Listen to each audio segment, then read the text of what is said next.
I'm Ted Seides, and this is Capital Allocators. This show is an open exploration of the people and process behind capital allocation. Through conversations with leaders in the money game, we learn how these holders of the keys to the kingdom allocate their time and their capital. You can join our mailing list and access premium content at capitalallocators.com. All opinions expressed by Ted and podcast guests are solely their own opinions and do not reflect the opinion of Capital Allocators or their firms. This podcast is for informational purposes only and should not be relied upon as a basis for investment decisions. Clients of Capital Allocators or podcast guests may maintain positions in securities discussed on this podcast. My guest on today's sponsored insight is Jeff Glass, the co-founder and CEO of Hometap Equity Partners, a novel platform with $1 billion of investments alongside a mission to allow homeowners to access their home equity without having to sell, stress, or borrow. Jeff started the business 8 years ago after a series of successes as an entrepreneur, followed by 7 years investing at Bain Capital Ventures. Our conversation covers Jeff's early lessons in sales, entrepreneurship, and investing that led to the founding of Hometap. We then discuss Hometap's investment strategy, including the chicken and egg problem of starting the business, sourcing homeowners, sourcing capital, and developing the team, culture, and infrastructure that brings it all together. Before we get going, we're in the home stretch leading into Capital Allocators University for investor relations and business development professionals. It's crunch time. We're almost sold out, and registration closes next Monday, November 25th. Our instructors are putting the finishing touches on their presentations, and the content looks amazing. We're excited to share insights about the playing field and success in IR and BD roles from allocators, managers, brand experts, conference providers, and chief investment officers. Last chance to dance, and we hope to see you in New York City on December 3rd and 4th. Hop on our website at capitalallocators.com/university this week to register. Thanks for spreading the word about Capital Allocators University for investor relations and business development professionals. Please enjoy my conversation with Jeff Glass. Jeff, thanks so much for joining me. Nice to see you. Why don't you take me back to your path that led to where you are today? Interestingly, I would say I started my career before college. I did well in school. I got into some good colleges. They're expensive, even after with financial aid and loans and grants and all the things we knew was going to be super tough. So the summer before I went to college, I was just trying to get whatever job I could make the most money. I wound up working in a trucking company that delivered office furniture. I thought it was pretty cool. At the time, I was viewing it as, I'm getting paid really well to get in shape, lift credenzas and put them on trucks. And it was hot and it was New York City. It was not a glamorous job, but I wound up having a meeting with one of the companies whose furniture they delivered, the dealer of office furniture. And I said to the owner of the office furniture company, I said, hey, I'm delivering furniture. It's fine, but is there anything I could do here in the office? And he said to me, well, no, the only job we have open right now is a commission-based sales role. There's no training. There's no salary. There's no draw. There's no nothing. We sell to companies here in Manhattan. You're a high school kid. And I said, great, I'll take it. So I would argue that my real career and understanding how do you build relationships and how do you think about customers and value proposition and delivering started back then. I spent the first several weeks canvassing the Empire State Building. Back then, you could do that. You wouldn't be able to do that today. My career would have gotten stopped at the security gate because I had no badge and no one to let me into the building. And I went to every door in the Empire State Building, talking to whoever would talk to me, getting kicked out of a lot of offices, learning how to deal with rejection, learning how to work my way to decision makers. But I started developing some really good skills. I wound up going back there that next summer and doing quite well. I started a company in college.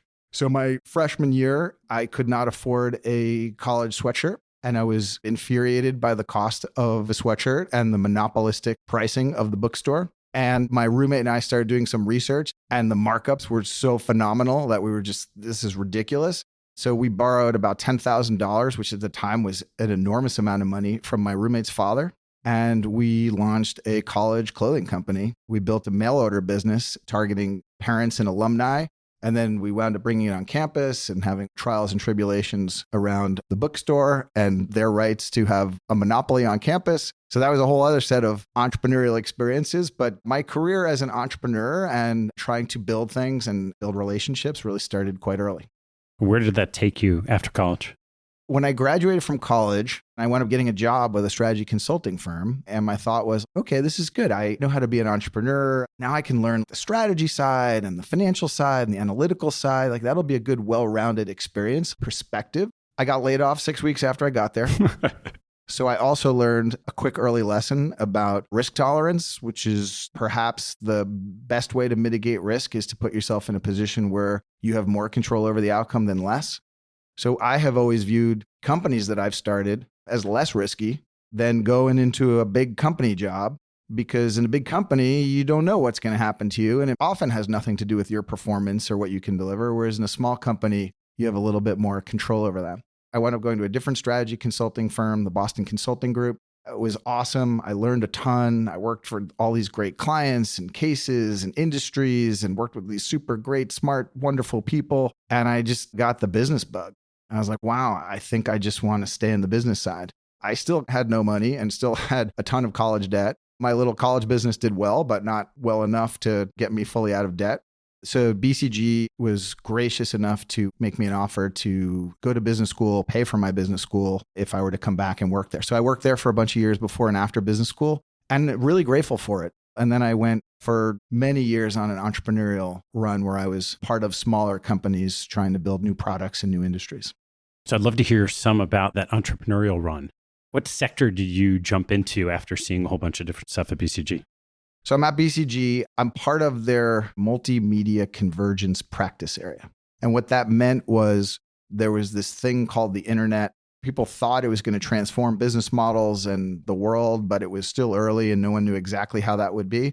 So I was working on projects where we were thinking about how technology and specifically the internet was going to transform business models. And I decided it was time to move on into more of an operating role. And I got introduced to the CEO of a very low tech insurance business. And I met the founder, CEO, and he was looking for a COO. And during the interview process, at one point, he said to me, "So why do you think you're qualified for this job?" And I said, "Sir, I'm not. I don't think I'm qualified for this job. I don't know anything about insurance. I've been a strategy consultant for the last 6 years. I'm a smart, hardworking guy, but I'm sure you can find someone with insurance and operating experience and more domain expertise than I can bring to the table. And I appreciate you meeting me, but I really don't have a good answer to your question." And it was like a movie. He was like, "That's the exact reason why I need you." I was like, wait a minute. So the reason why you want to hire me is because I'm totally unqualified for this job? And that was kind of it. He wanted someone from the outside who was going to be more tech and contemporary leaning to really help build the business going forward. So I joined this company. That business got acquired by Travelers Insurance. I worked at Travelers for a while. Travelers merged with Citibank. So I was part of Citigroup. Business did pretty well. At one point, Citigroup decided to sell a whole set of businesses to another company. And as part of that, I was asked whether I wanted to go along with the sale. And I took that moment in time to start an internet technology company. So that was my first raw tech outside venture-backed startup. And that's how it all began.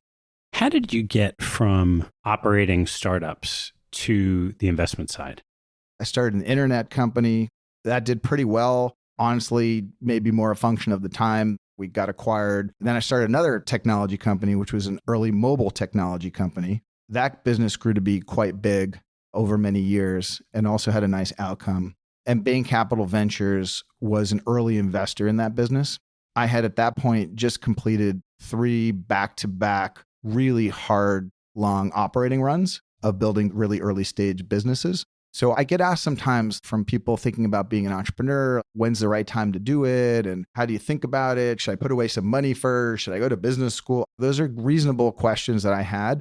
And my answer is things change over time. And the right time to do certain things in your career is not based on a premeditated timeline. It's based on the situation and circumstances in your life. So at that point in time, I had these 3 really great, but incredibly hardworking, tense businesses that every entrepreneurial business, you've got ups and downs and moments where you're like, are we going to make it? And then moments where you're like, wow, we're crushing it. And now you're not crushing it. And it's an emotional roller coaster to sign up for this line of work. So I was tired and I had small kids and I was pretty burnt out. And I had been working 100 hours a week for as long as I had remembered. So I may be the first person in the history of the world who actually viewed joining Bain Capital as an opportunity to work a little bit less, because that place is an amazing place with super smart, hardworking, incredibly disciplined investors. But I got invited to join the venture group, which was early stage and growth stage investing. And I thought I'd be there for a couple of years. I wound up being there for quite a while. I was there for 7 or 8 years before I got the bug to tie up the shoelaces and put the sneakers back on and get back on the field.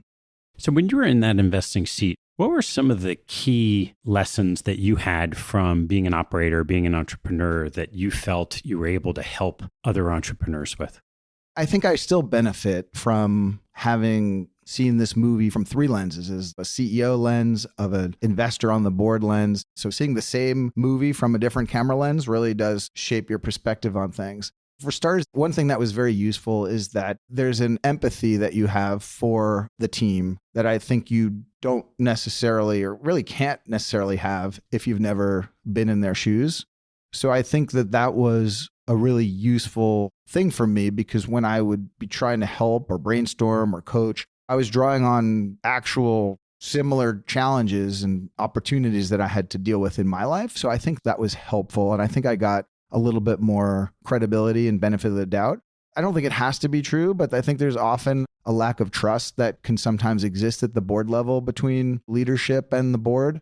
But the other thing that I worked really hard to try to get people to recognize is that just because you're the CEO doesn't mean you have to be the best at everything. And you have to recognize the fact that you ideally should probably be the best at very few things, because you've managed to bring people in who are way better at those things than you would be.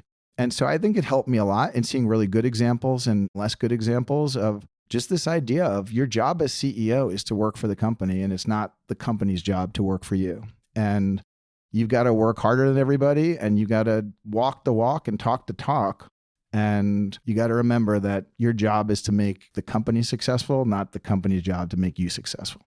What did you find were some of the characteristics that allowed you to be successful as a repeat entrepreneur? And then similarly, as you saw repeat entrepreneurs and businesses you're investing with or on the board of?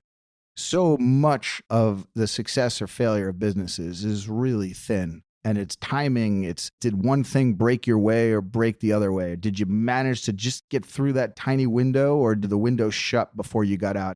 When you work harder, and if you're smart and thoughtful, and if you got some skills, you might have on the margin a little bit better chance of being successful. But so much of it is luck and timing and circumstance. So I really do believe that people get too much credit when it goes well, and they get too much discredit when it goes poorly, because so much of it is things that are outside of your control.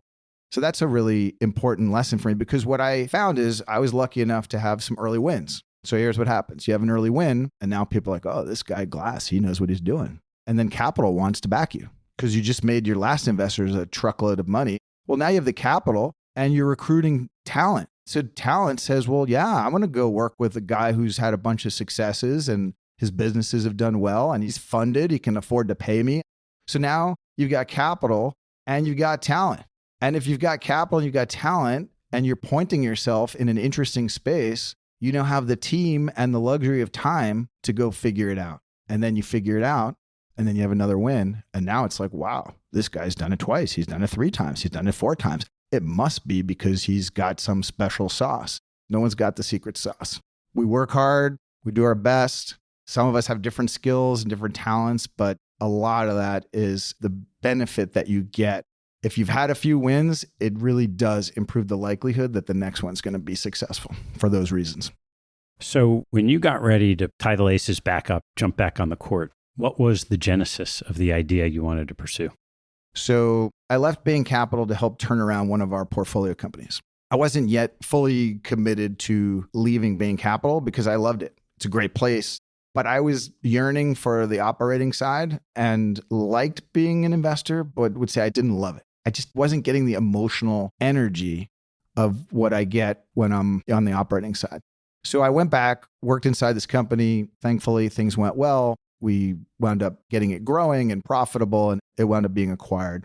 And then I decided not to go back to Bain Capital because I thought I'm going to go start something else. And what I said to myself was, if I'm going to go start something else at this stage, it can't just be like, oh, this is a good business idea that we can build and be profitable and make some money for shareholders. I needed it to be that. I wasn't interested in building an unsuccessful financial company, but I more so really, really, really needed it to be something that I felt had a mission and soul to the business, where if I'm going to get up and work another 80 to 100 hours a week, it's because I really believe in the mission and soul of what we're doing, as opposed to believing in, oh, if I work really hard, we're going to have a good financial outcome for people. So when you layer on three things, which was going through my mind at the time, which is one, it's got to be a good business that could be long and durable and lasting. Number two, it's got to have a soul and a purpose and a mission so that you feel really proud of what you're building and the legacy you're leaving behind. And then number three, on the margin, something that you might actually be able to contribute to and you have some skills to pull off. When you put those three things together, it's a tough search. So I was actually working inside another venture capital firm who had also been an early investor in one of my previous businesses, General Catalyst. And I was helping them with some ideas and looking at some investments that they were making. And I sat on a board for them and I was working with some of their team to think about new ideas and was not inspired. The idea for Hometap did not come out of Jeff thinking really hard. They never do, thankfully. The idea for Hometap, we're in this mode of trying to think about ideas, working with one of General Catalyst's best guys there, Andrew Vasallo, and we're going through ideas and we're meeting companies and we're brainstorming on stuff. And I wound up having lunch with a young entrepreneur who needed some advice on a business that he was working on. He starts talking about the fact that neither he nor any of his friends really have a great vision of how they're ever going to be able to afford buying a place in Boston. These folks, well-educated, could get good jobs. They could probably carry the mortgage, but the cash, the down payment to be able to put down just could never do it. So during that lunch, I was thinking, yeah, young people today are just in such a tough situation. And I wasn't thinking of this as a business idea, but I thought about it as like, wow, this guy's a great guy. I would help him. I would invest in a house. I don't want to be a landlord. I don't want to own someone else's home. But I thought, hey, this would be a good investment that you could help someone with and you'd feel really good about it. As a passing idea in the lunch. 2 weeks later, I'm meeting with a friend of mine who tells me the story about how he and his wife had just sold their home in Newton, Massachusetts, because the wife's mom had gotten sick just after the wife, who was the major breadwinner in their family, had lost her job. And they needed to come up with capital for care for the mother-in-law. And the bank wouldn't lend to them because the wife had just lost her job. They had lived in this house for years. They had hundreds and hundreds of thousands of dollars of equity built up in their home, and the bank wouldn't let them touch it. So they sold their entire house to free up the capital. They freed up $800,000 of capital to deal with a $100,000 challenge that they had on their hands, had to relocate. It worked out fine. They rented for a while, but they had kids. There was school stuff and kids stuff and total pain in the neck. And it was like, wow, the bank is saying you've got $800,000 in the bank. You can take all of it out or none of it out, but I'm not letting you take a little bit of it out. So those two things happened within a short period of time. And I was in this entrepreneurial mode. People's home, it's their most important financial asset. It's their most important emotional asset. It's where you live. It's where your kids grow up. It's where you build family memories. So all that came together. So we dug in and we spent the next year and a half until we launched the first Hometap product. We spent months and months and months meeting with real estate experts across the board, building a data science capability, building models around how residential real estate behaves over time. How could you price an investment that would be appealing to homeowners, that would be appealing to capital partners? How do you build an operating system to make sure that you're not only in compliance with any and all laws and regulations that you need to be in compliance with, but goes above and beyond to do the right thing all the time for the homeowner? And we just got super inspired about the idea of let's build a big, long, durable, lasting company that's a next generation financial company. And it's centered around the mission to make homeownership less stressful and more accessible. And let's let that be the guiding principle in everything we do. So that was the end of 2016. And we made our first investment to help our first homeowner in the late summer of 2018. I'd love to walk through what you need for this business to work. Well, to get a business like this started is very difficult because every startup has a chicken and egg problem. If there weren't some hard problem, somebody already would be doing it. And when we started working on the idea, of all the people we talked to on capital side, on the real estate side, homeowners, I would say at least 75% of them told us we were being totally dumb and that this could never possibly work for all kinds of reasons, which is why most people don't become entrepreneurs. So we knew from the overwhelming number of people telling us that this was a dumb idea, that this was either brilliant or was going to be a train wreck. And thankfully, I feel like it was a pretty good idea. As it turns out, we were not the first. We came up with this idea independently, and then we started doing research and figured out that there are other companies that were doing similar things and working on this stuff. So I cannot take credit for inventing this idea or this category. It was both good news and bad news that other people were thinking there was something to be done here. But when you think about starting this business, we decided that the homeowners that we wanted to start helping first were homeowners who you would describe as being in a position of being house rich and cash strapped. You've lived in your home a long time. Your house is appreciated. You've done it right. You've paid down your debt. You've paid off some mortgage over the years. And now over the years, you now have this really big balance of equity value in your home that you own. Apart from the bank, you own it, but it's illiquid and it's hard to tap into. And historically, there were two ways to tap into that equity, which is number one, you could borrow more. You could do a refi, or you could take out a second lien mortgage or a HELOC. And those products make total sense for homeowners, depending on your situation. The other option is like my friend, which is for whatever reason, borrowing more is not desirable or not attainable. Like his temporary situation is you sell your whole house and you free up all the equity. So our really simple idea was just, well, why isn't there a third option? Why can't you just sell a little bit and still control your house, own your house, live in your house, not have to pay monthly payments, not increase your cash burden, not be in more debt stress, not hit your FICO score? And this is where also it came together for me in my life as an entrepreneur and someone who's been a huge beneficiary of investors investing with me. Equity capital, no debt, no monthly payments, no interest, risk of loss that if I don't deliver, you could lose your money. So I've been a huge beneficiary over many decades now of equity capital and also a purveyor of equity capital when I was an investor at Bain Capital. So it was like light bulbs flashing saying, wow, they're in every other business, in every other industry, businesses and consumers have all these options and choices. But for all reasonable but historic reasons, the residential real estate options are just really debt or sell your house. So the first product that we launched was focused on trying to help these homeowners who are in that situation where they had some capital need. By the way, these capital needs they're not always tough situations. Like my friend, he was dealing with a family health emergency. People will often use it and pay off credit card bills if they've gotten a little bit out of whack there, or they'll consolidate some debt and just try to get out of that treadmill of paying monthly payments and interest, clean up their balance sheet, strengthen their financial situation,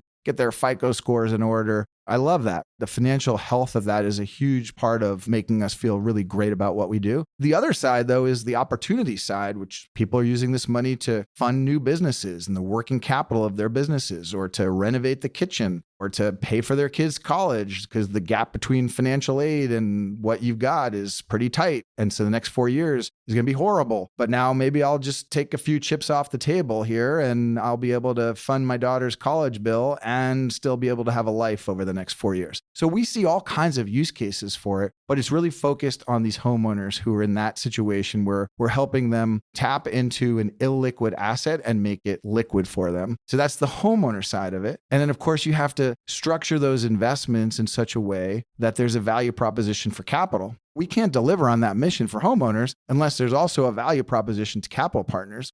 So a lot of the early work was, first you have to design that product in terms of pricing and underwriting and structure so that it will appeal to homeowners relative to their options, because almost all of our homeowners are comparing us to debt options. Like everyone's heard of taking out a loan. It's us that they haven't heard of. So we have to compete well against their options to take out a loan. And we have to deliver, of course, to capital to make it worth their while. And when you first start this business, even once you think you've got that formula pretty well organized, you still have this giant chicken and egg problem, which is until I have the capital, I can't go talk to homeowners. And until you can show capital that homeowners actually like this and want it and are going to do this, nobody wants to give you capital. It's also not an easy business to start because unlike maybe a product that is less core to someone's financial and emotional health, from day one, you got to be ready for prime time in terms of your operations and your documentation and all of the various federal, state, local level laws and compliance issues. So there's a lot to getting these businesses going. Once you got that infrastructure part squared away, so you've got that regulatory piece, you got the structure, how did you solve the chicken and egg problem? In general, the way you solve a chicken and egg problem is you ratchet up the chicken and the egg a little bit at a time until they're almost exactly at the same place at the same time, and then metaphorically close on both of it in a synchronistic way. That's conceptually how you do it. In practice, what we did was we put our money where our mouth was we took some of our own operating capital in the beginning, and we made the first set of investments with capital that we had raised into Hometap, which not only strengthened our systems and got the kinks out, it also helped us prove out the value proposition to homeowners, got us talking to homeowners, understanding what they like and didn't like, and not just that the product was the right product, but the way we delivered it was in a way that was easy for them to understand and transparent and clean. One of the really interesting lessons that I've definitely learned over the last 7, coming up on 8 years, is that for a business like ours, you have to think about your value proposition and who your customer is on the capital side like a product roadmap. It evolves over time. And what your value proposition is on day one and who that value proposition resonates with on day one is different than what that looks like in year 3 and in year 5. And now in our case, coming up on year 8. So in the earliest days, we started off investing our own capital because we really did not have a compelling enough value proposition to anybody. We then raised a small fund, which is a not typical way to fund asset-backed investments. A lot of people thought we were totally odd for doing this back then because it's just not the classic way that mortgages and loans get funded. And of course, we're not a mortgage and we're not a loan and we're a new asset class and a new product. So we were forced to have to be more creative. But I think a lot of what makes Hometap special now, 7 or 8 years later, is actually a byproduct of the fact that we raised funds.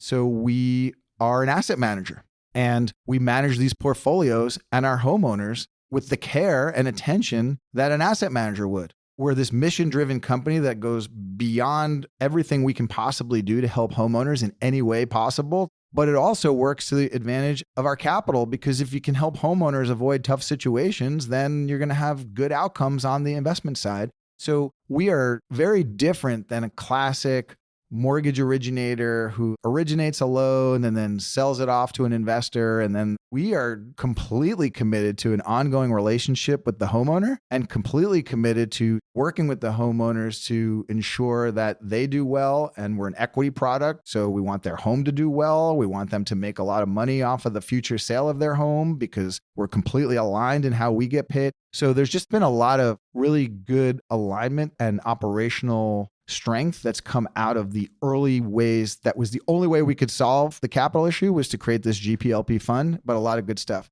So how did that product roadmap evolve from the first GPLP fund to what's happened since?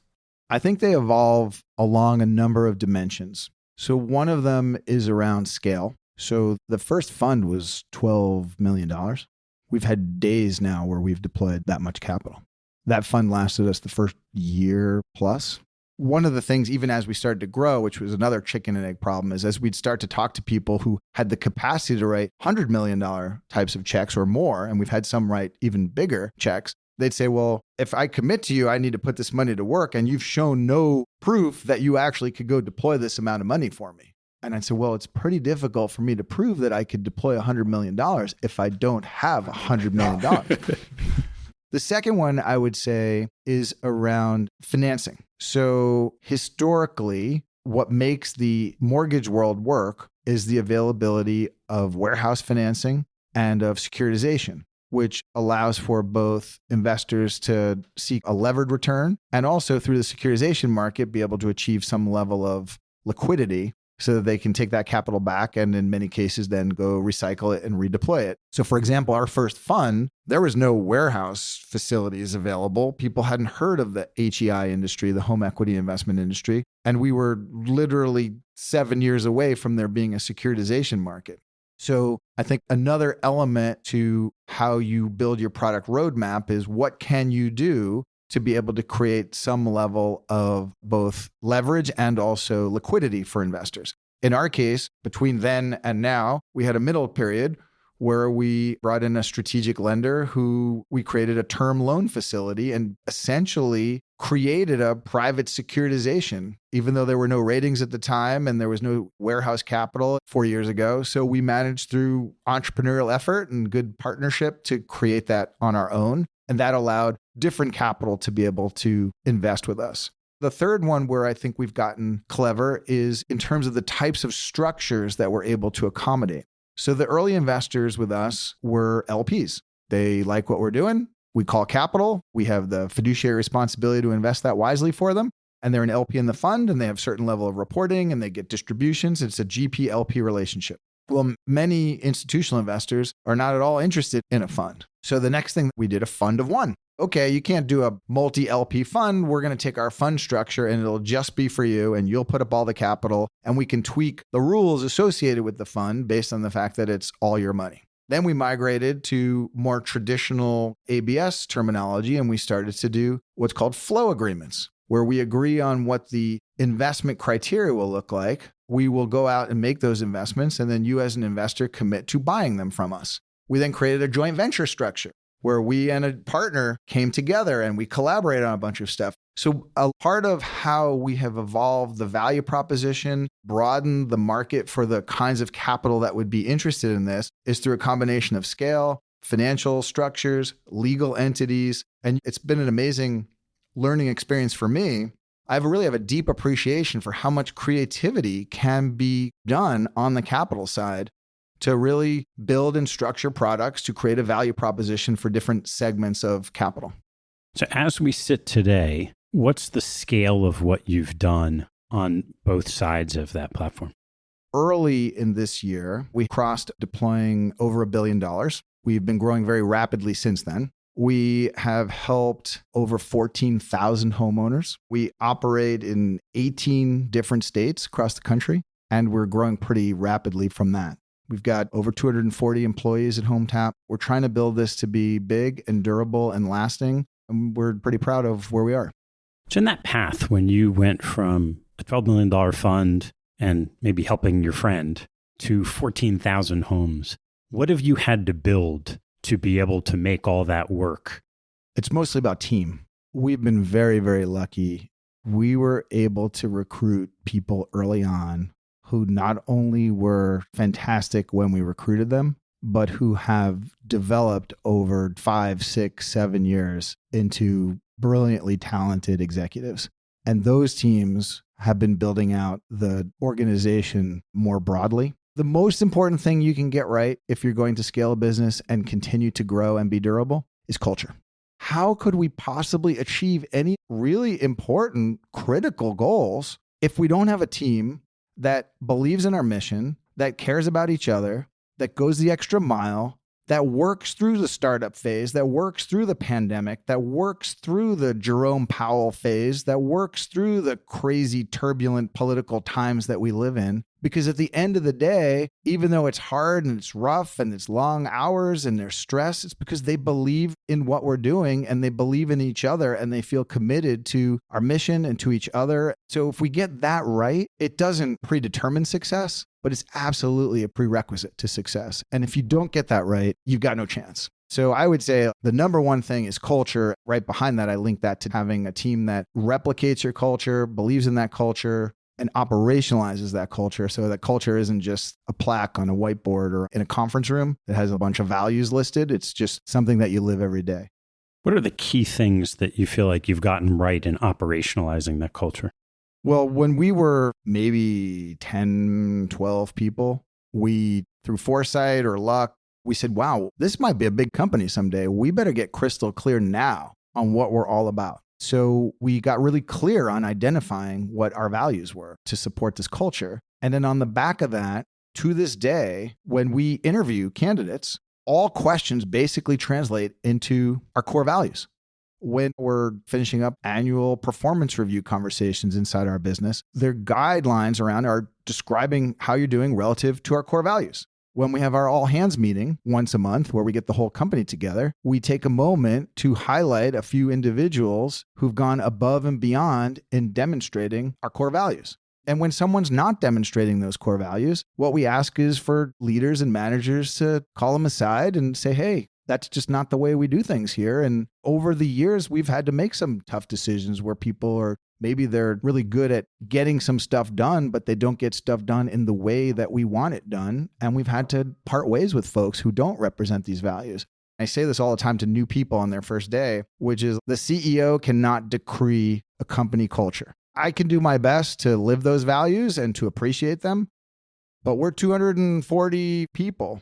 Each one of us as an individual is now 1/240th of the culture. And every day we have an opportunity to strengthen that culture and put one more brick in to strengthen it or chip away at that mortar and make it one step weaker. So it is absolutely a team sport. And I think we've been fortunate in that over now many years, we've continued to strengthen it. What are the core values? It really breaks up into two buckets, and then we have some sub points underneath each. The language that we use is the language of home ownership. So really the two core values to Hometap is, what does it mean to be a great owner, an owner of your work? What does it mean to execute, but execute with intention? What does it mean to be the kind of person that creates solutions? What does it mean to be the type of person that rolls up one's sleeves and just gets it done as opposed to waiting for someone else to get it done? So we talk about what it means to be a great owner. I think over my many years now of being amongst companies, which is if there was one thing that at the end of the day is the most important thing, is do I believe in this company and do I feel like what I do contributes to that mission? So we really felt like focusing on people who want to be great owners and contribute, and that's what makes them tick, is a super important component of that. But then we recognize the fact that no one of us can ever get our job done in isolation. If me being happy means I get stuff done because I'm the kind of person that likes to get stuff done every day, well, I can't be happy unless other people support me because I can't do it alone. There's no job at Hometap that's an individual sport. So that means that in order for me to be able to be a great owner, I need the people around me to be great neighbors. I need them to collaborate. I need them to collaborate with trust. I need to communicate directly and constructively. I need dissension to happen in the room, not after the meeting. So we felt like these two values really go hand in hand of what it means to be a good owner and what it means to be a good neighbor. In some ways, it's pretty simple. It just boils down to the golden rule. It's the workforce version of do unto others as others would do unto you. But I love it because we're able to really break it down. We use the language of ownership and neighbors, which we're in the business of helping homeowners live better lives. And so that's what our company values are all about. If you break down what you've had to do beyond culture and then the team into the practical aspects of building this platform, what have you had to build along the way to operationalize this so you can continue to solve the chicken and egg problem? I think one of the unsung strengths sometimes of a company like Hometap is how much we do with respect to the use of data and technology to drive operational benefit and scalability. We have a pretty sizable product engineering, design, and data science set of teams.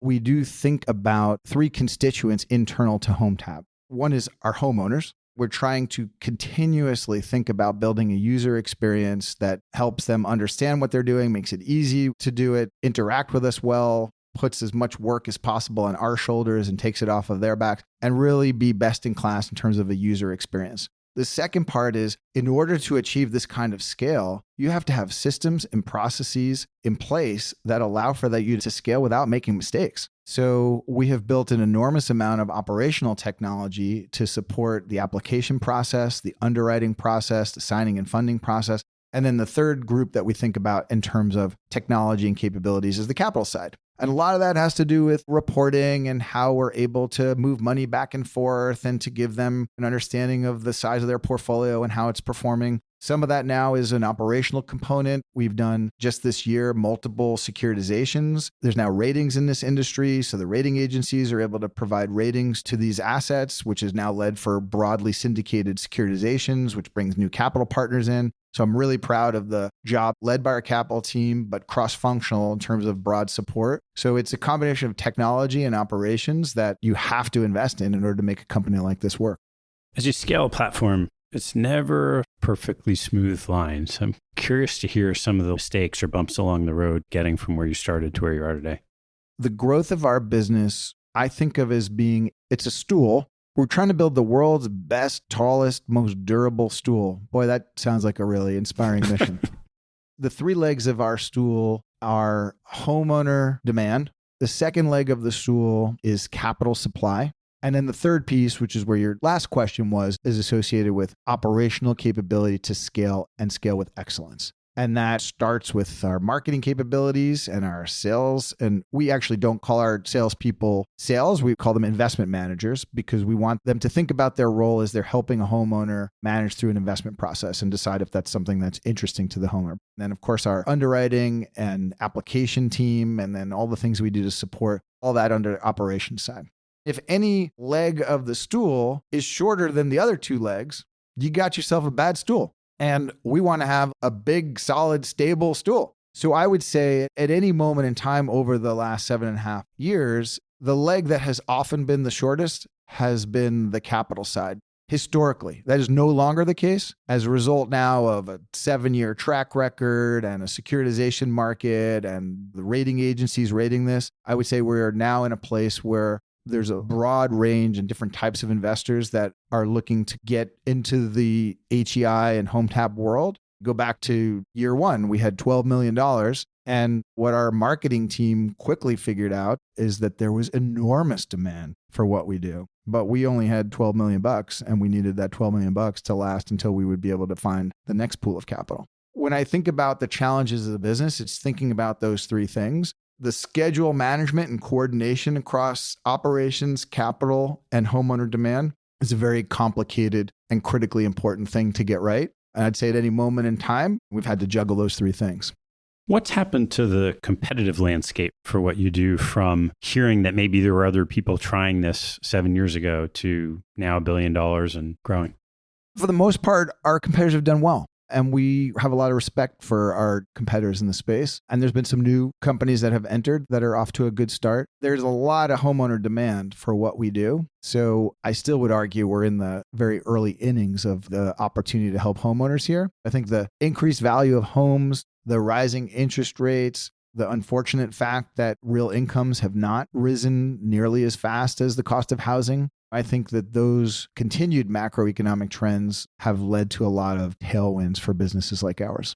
As you develop what's effectively a new sub-asset class within real estate, I'm curious the impact you've seen on the whole ecosystem around what you're doing. Any startup definitely requires some level of blissful ignorance, because if you knew all the things that you were going to have to pull off, you might just go get a real job. We've helped to create the HEI, the home equity investment space, an education of consumers, which back in 2016, I thought was going to be the most difficult part of this business. There's this giant $500 billion a year mortgage industry with tens of thousands of brokers that have relationships with homeowners and real estate lawyers. So we've got to educate the whole world on the fact that there's this very different alternative.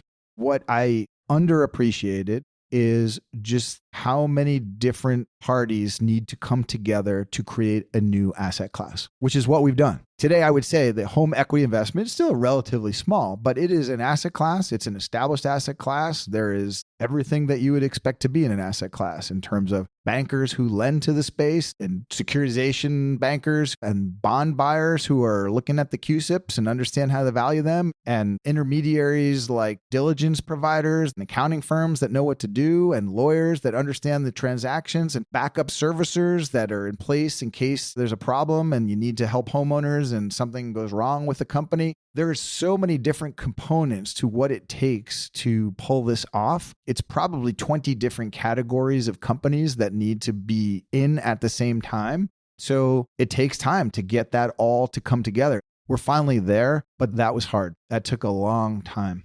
How do you think about where you sit today and where you're going? It has been a difficult journey to get to where we are today. So over the 7.5 years that we've been at this, we went through the startup phase, which is where most companies stumble. We then went through the pandemic, which every company obviously had tons of things to grapple with. But we went through the pandemic in a housing related business. So we had extra macroeconomic and housing things impacting us. We then went through a period of time where we had to live through the most rapid escalation of interest rates within a short fixed period of time than anybody had seen in our lifetime, which had tremendous impacts on the capital markets, on people's fear about the cost of housing and whether there was a housing bubble. So we've gone through 3 very, very tough periods of time in our 8-year history. And what I would say, though, as I look forward, we're just getting started. So we have shown ourselves to be able to be resilient. And when you look at the magnitude of opportunity there is to help homeowners through a variety of products for well-intended, mission-driven companies to help, by the way, that's just US homeowners. There's nothing that says that over time that we can't figure out how to do this for homeowners across the world. Homeowners, they need choice. The economy has changed. The cost of housing has changed. Our macroeconomy has changed. Affordability is really tough. Accessibility is really tough. People's home and financial lives and emotional lives are so intertwined. So there's just so many good things that we can do for homeowners, for society, to build a good business that we can be proud of. Even though it's been 8 years, I feel like we're on day one. What goals have you set for what this looks like in the next 7 or 8 years? Well, I think 7 or 8 years from now, versions of home equity investments will be considered a mainstream product that people will think about when they're contemplating loans. It'll be like, oh, I could take out a HELOC, or I could do a cash out refi, or I could do an HEI. And so I think that we'll have done our job to help people educate and understand the pros and cons and let people pick the product that's best for them. I think that Hometap, certainly 5-7 years from now, we will be a multi-product company. So there'll be multiple versions of HEIs for different types of homeowners in different situations. And there'll be other non-HEI products that we offer to homeowners. Even today, one of the things I'm really proud of is our team built out something that we call the Home Equity Dashboard. And the Home Equity Dashboard is a product that we give to our homeowners, and it's tools to help you think about your home and its value and how to finance it and what its future value will be. And there's tools to help you get the most out of your house. And there's more things and products and services that we plan to offer through that Home Equity Dashboard, because the business is around the mission to make homeownership less stressful and more accessible. So our product team and our marketing teams, they have a long list of really interesting, exciting products and capabilities all centered around that mission. So 5, 6, 7 years from now, we will hopefully continue to be in as close to 100% of all US states as we can be in. We'll broaden the set of products. We'll help educate through partners. We'll add more capabilities and services to be able to deliver for homeowners. And I don't know, maybe 5, 7 years from now, we're a pretty big thing outside of the US as well. So as you take a step back and reflect on your whole journey of these entrepreneurial experiences early on, bringing it together into this very mission-driven focus at Hometap, how do you feel about this whole experience at this point in time? I feel like the life I lead and the privilege that I have to do this is beyond anything I could have possibly imagined could have been true for me when I was growing up. When I was young, I thought I wanted to be a prosecutor because I wanted to go into public service, and I went the business route. But I feel like Hometap, if we continue to do it right, for me, gives me the fulfillment of a lot of why I thought I wanted to go into public service. So at the end of the day, if Hometap is a durable, lasting company where the best talent builds their careers and feels taken care of and helps take care of each other in that company, and we build a brand about how we've changed lives and helped pay for kids' college or people's health treatments or help them stay in their home, or all kinds of amazing stories. And today we've helped over 14,000. And 5 years from now, maybe that number's in the hundreds of thousands of homeowners. I'll have felt like I'm living a life worth living. It's amazing, Jeff. Before we go, I want to make sure I get to ask you a couple fun closing questions. What is your favorite hobby or activity outside of work and family? I'll preface by saying I am not a particularly gifted basketball player. I've always loved playing basketball. I played a lot when I was a kid. I was an adequate intramural level basketball player, just to set the expectations. But my favorite thing to do is I blow off steam by shooting free throws. I find it so relaxing. I still am baffled why I cannot get myself to shoot 100% because it's the same motion and nothing's moving. And unlike Steph Curry, I'm not shooting after running 48 minutes up and down the court with defenders on my back. I'm just standing there shooting free throws. But I would say that is my favorite individual thing to do. What's one fact that most people don't know about you? I am a terribly slow reader. I think that surprises people. I read at best, I think, half the pace of what my peers read at. It's horrible. My kids will be reading something, or if we're all looking over someone's shoulder or reading something, and everyone is in bed asleep, and I'm still finishing the paragraph. As a result, I tend to process information verbally. So I learn a lot more and I can communicate a lot better speaking than reading because I'm so slow. What's your biggest pet peeve? Double parkers. Grew up in Brooklyn, New York life, city kid. Now I live in Boston, also not known for the friendliness of our drivers. And gosh, why are you double parking? Especially you're double parking and 10 feet in front of you, you could pull over to the curb and not block traffic. It's just so rude and so inconsiderate. It's definitely my number one pet peeve. Which two people have had the biggest impact on your professional life? Well, for sure, my dad is number one. Unfortunately, my dad died very young, 20 years ago. He was not a formally well-educated man, but he taught me a lot of great lessons. How about a second one? When I got to college, I was surrounded by some kids who had very different childhoods than I did. And one of my friends, and still one of my closest friends in the world, his dad was a very, very successful investor. One of the guys really attributed it to being the inventor of the hedge fund industry.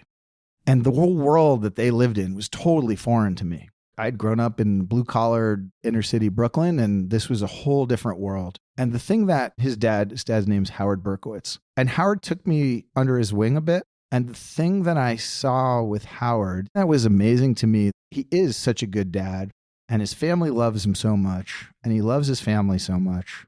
And he's an amazing philanthropist and mentor, and he just cares so much.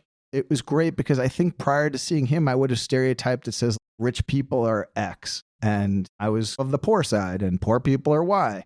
And I think he influenced me a lot by making me realize that you could be successful financially, and you could be a great person, and you could give back to your community, and you could be there for your kids and your wife, and you don't have to pick one over the other. You can and should try to do it all. And so he is a very important person that I've learned a lot of lessons from. What's the best advice you ever received? Try sometimes not to overthink things and not have your brain override what you in your gut know is the right way to go. Because your gut actually includes your brain. Your body's taking in a bazillion data points and trying to sort it out for you and tell you what to do. So I struggle a lot with that, but I think the best advice I got is sometimes just go with your gut and live with the consequences. All right, Jeff, last one. What life lesson have you learned that you wish you knew a lot earlier in life? Okay, here's a life lesson that I have learned, but I cannot claim that I have internalized. So I've been working now for a couple of years with a mindfulness coach, trying to create pause between stimulus and reaction, to create some pause for contemplative response. And one of the things that's taught in that area is that one can detach from certain outcomes and not have it be all consuming when things are going bad or going well, that you can kind of stay level and calm and also stay driven. I'm a very driven person. I obviously have really high aspirations for Hometap and try to hold myself up to a pretty high standard. And that causes a lot of stress and anxiety. So apparently, some people are able to both have high aspirations, stay totally driven, stay focused on what they want to accomplish, and also be able to put those emotions and negative energy or anxiety in a box. So I can't say that that is something that I have yet mastered, but it is something I am working on. And if anyone has some tips for me, please give me a call. Well, Jeff, thanks so much for sharing the story of this new area. This was really nice. You got me going down memory lane and helped me think about a lot of important moments in my life. So thank you. Thanks for listening to this Sponsored Insight. Sponsored episodes are paid opportunities for another 12 managers a year to appear on the podcast. If you're interested in telling your story in front of the largest audience of investors in the industry, please email us at team@capitalallocators.com to apply for one of the slots.